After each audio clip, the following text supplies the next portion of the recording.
D'ailleurs, je vous dis quelque chose pour la parnassa, pour recevoir l'abondance, si Dieu veut.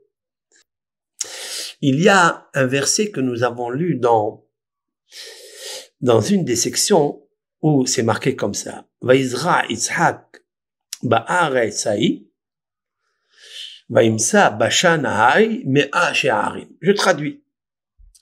Et Yitzhak vaizra, il a semé, Yitzhak, ba'aretz ha'i, dans cette terre-là. Va'imsa, et il a trouvé la récolte, me'a she'arim. Ça veut dire qu'il a mis 1 kilo, et Dieu lui a donné l'abondance de combien? 100 kilos. Comment avec 1 kilo, on peut lui donner une abondance de 100 kilos? La réponse, elle est comme ça. Comment vous traduisez le verset? La Torah, parole de Dieu, elle nous dit des choses. Mais c'est pas un écrivain homme qui a écrit ça. Dieu préserve. Pas du tout. C'est Dieu qui a dicté et Moïse a écrit.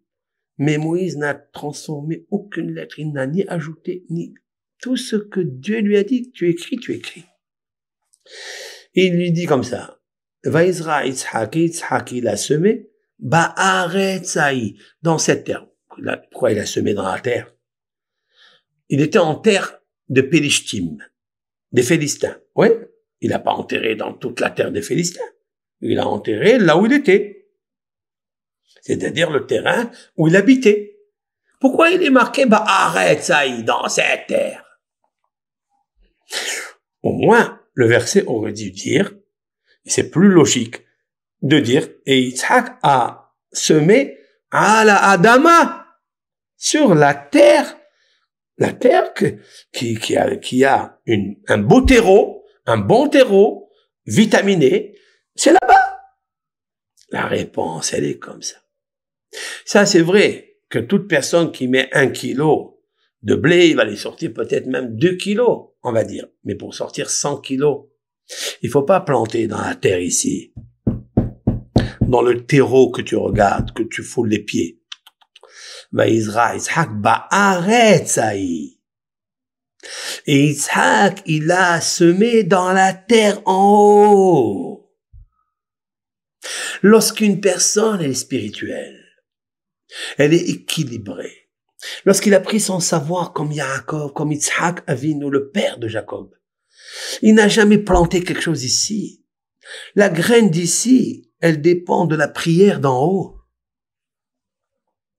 Il a planté là-haut. Il a d'abord semé là où il y a la vie, la source de la vie, Dieu. Vaizra Yitzhak, il a semé ba'aretz ha'i, là-bas. Comment on sème là-bas? Veyasem lecha shalom. Voilà la carte Sim. Veyasem, c'est-à-dire Sim Shalom. Demande la paix. Demande Dieu qui est la source de la paix.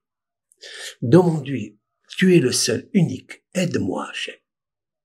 Moi, je vais planter ma semence qui est la parole, qui sort du cœur, qui passe par les poumons, trachée, artère, œsophage, sort par les 5 sonorités, elle va monter en haut d'abord. Je n'ai aucune confiance dans la terre en bas, le terreau en bas. J'ai confiance en la terre spirituelle, en haut. C'est là-bas où je plante mes paroles, ma semence, ma prière. Et fais en sorte, Dieu, de bénir ma semence. Fais-la germer et donne-lui l'abondance. Oui, oui. Vaizra Yitzhak ba'aretz ha'i, ba'aretz ha'i. Hamotzi lehem min haaretz. Maintenant, on peut comprendre. C'est vrai que le pain n'est pas sorti de la terre parce que on peut se railler de nous. Vous dites une bénédiction qui correspond pas. Vous avez vu le pain qui sort de la terre, du terreau? Jamais. Mais le pain n'est jamais sorti là-bas. C'est les épis de blé qui sortent de là. Mais ces épis de blé, ils vont devenir un jour un pain. Mais quand est-ce que ça a été configuré qu'ils sortent un pain? Là-haut déjà. Alehem min haaretz. Oh! De la terre en haut, en haut, en haut, en haut. Vous savez quelle est la preuve que j'ai? La voici. Et je termine le cours. Ce soir, avec l'aide de Hachem, si la connexion est bonne, on continuera. J'ai beaucoup de choses à vous raconter. Énormément de choses. Et en fait, lorsque Dieu, l'Éternel, béni soit-il, source de bénédiction, a dit à Moïse, mon cher Rabbeinu, dans Parashat Beshalach, dans l'Exode, nous allons arriver dans quelques semaines, il lui dit, je vois que le peuple d'Israël se plaint, ils veulent retourner en Égypte parce qu'ils ont langui de manger des oignons, de l'ail, du poisson. Waouh! Toutes ces choses-là sont aphrodisiaques. C'est incroyable. Le peuple d'Israël s'est multiplié grâce aux oignons qui poussent grâce à l'eau du Nil. Et ils ont dit, vous croyez que les bénis Israël se sont plaints pour les oignons, pour les pastèques et le melon. Mais toutes ces plantes-là, toutes ces plantes, elles sont médicinales. Vous le savez, ça. Par exemple, avec le jus de pastèque ou de melon, vous drainez toute l'eau qui se compresse dans le ventre. Vous le savez, ça. Le citron, etc. Le choum, l'ail, c'est particulier. L'oignon, c'est énorme. Ils ont voulu équilibrer leur corps. Et ils ont dit à Moïse, ils ont dit à Moshe, qu'est-ce qu'on va manger maintenant?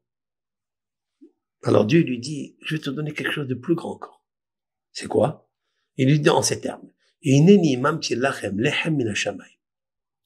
voici, je vais faire pleuvoir, le terme exact de la Torah, mamtir matar, lachem pour vous, lechem, le pain, minashamaim, du ciel. Vous avez vu que le terme de la Torah, il est exceptionnel, il est exact.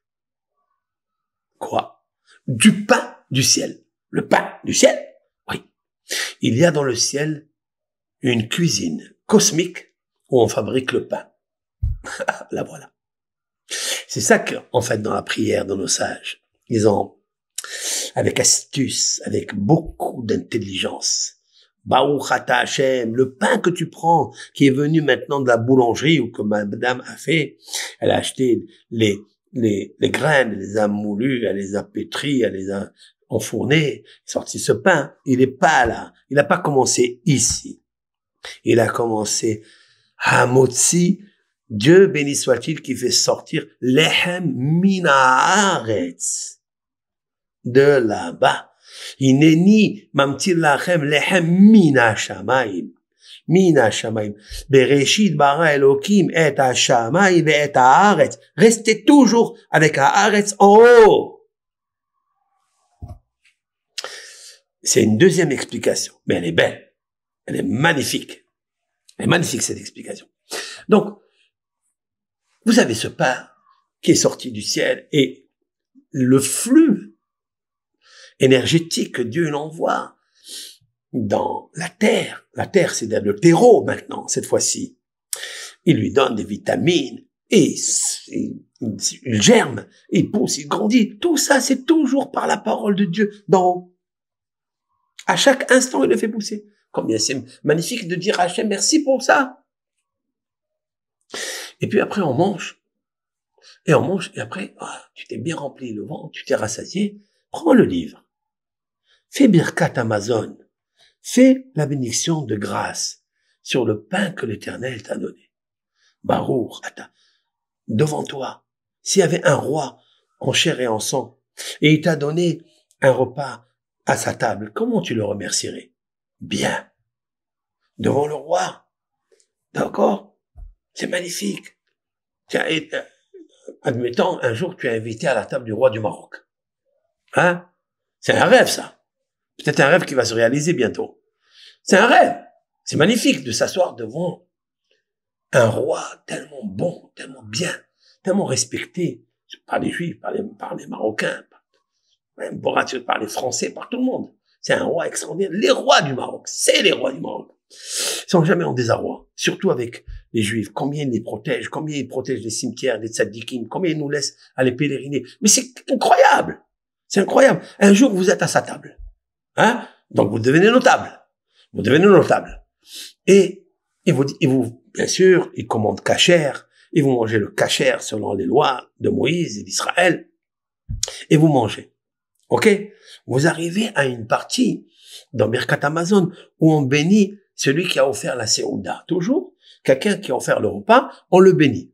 Ça, c'est Rabbeinu Akadosh, le codificateur de la Torah orale, de la Mishnah, Rabbi Yehuda Nassi, qu'on appelle Rabbi, d'accord? C'est lui qui a instauré que l'invité, il y a un passage pour lui pour dire que Hachem, Ivarech, Arrahmanu, que Hachem, qu'il est Rahman, Rahman ça veut dire pitié, qui a clémence, Rahmanu, Ivarech et Baal Seouda, c'est-à-dire celui qui a l'auteur, le propriétaire de la Seouda, donner à manger, lui, sa femme, ses enfants, ses proches, ses gendres, ses biens matériels, biens spirituels, qui lui donne la richesse encore, qui lui donne la vie, qui lui donne... Ouais, c'est une bénédiction magnifique.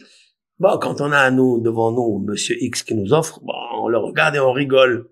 On rigole, on sourit, tout ça. Et imaginez que vous êtes devant le roi du Maroc, à sa table. Ouais. Et vous le bénissez. Comment vous êtes? Avec beaucoup de sérieux, avec beaucoup de vénération. D'accord? Mais ce roi, lui-même, son cœur, il est où? Où le cœur d'un roi s'oriente? Où? Hakadosh Baruch Hu. Il faut le savoir, ça. Que Lev Melech Biyad Adonai. Le roi Salomon, dans les proverbes, il a dit, les cœurs du roi entre les mains de Dieu. Vous imaginez ce qu'il dit, le roi Salomon? Il était roi. Et il sait ce qu'il dit. Il sait ce qu'il dit. Les cœurs de roi, ils sont entre les mains de Dieu. Wow. Donc, en fait, quand vous bénissez les mains du roi qui vous a fait un repas, vous bénissez aussi son cœur qui est entre les mains de Dieu. Et ça, c'est magnifique. C'est beau. Et c'est pour ça, combien il faut faire l'éloge à Dieu, qui est lui-même le roi des rois.